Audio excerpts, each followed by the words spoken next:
नागपूर शहरातून एक खळबळजनक आणि गंभीर बातमी समोर आली आहे। जरीपटका पोलीस ठाण्याच्या हद्दीतील पॉस्को प्रकरणातील आरोपीने कारागृहातच गळफास घेऊन आत्महत्या केल्याची धक्कादायक घटना बुधवारी रात्री उघडकीस आली। या घटनेनंतर पोलीस प्रशासनात एकच खळबळ उडाली असून पोलीस आयुक्तांकडून ते गुन्हे शाखेच्या वरिष्ठ अधिकाऱ्यांनी जरीपटका पोलीस ठाण्यात हजेरी लावली। नागपूर शहरातील जरीपटका पोलीस ठाण्याच्या हद्दीत मोठी खळबळ उडविणारी घटना घडली आहे।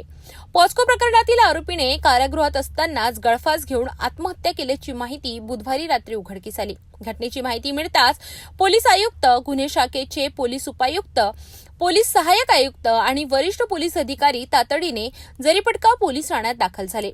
संपूर्ण प्रकरणाची गंभीर दखल घेत घटनास्थळी पाहणी करण्यात आली। कारागृह प्रशासनाकडून सविस्तर माहिती घेतली गेली। आरोपीने नेमक्या कोणत्या परिस्थितीत आत्महत्या केली? कारागृहातील सुरक्षेत हलगर्जीपणा झाला का? आरोपीला आत्महत्येस प्रवृत्त केलं गेलं का? या सर्व प्रश्नांची उत्तरे शोधण्यासाठी पोलीस व कारागृह प्रशासन संयुक्तपणे चौकशी करीत आहेत।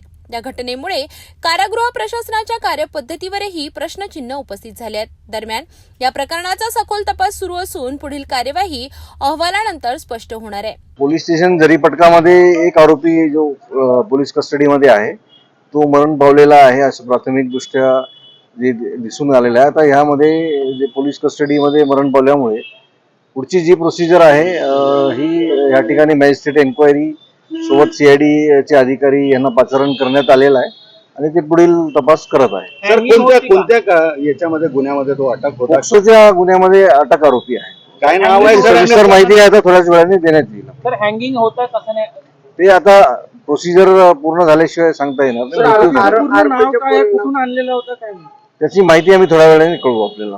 पॉस्को प्रकरणातील आरोपीची कारागृहात आत्महत्या ही अतिशय गंभीर बाब असून या घटनेमागील नेमकी कारणे काय याकडे संपूर्ण राज्याचे लक्ष लागले आहे।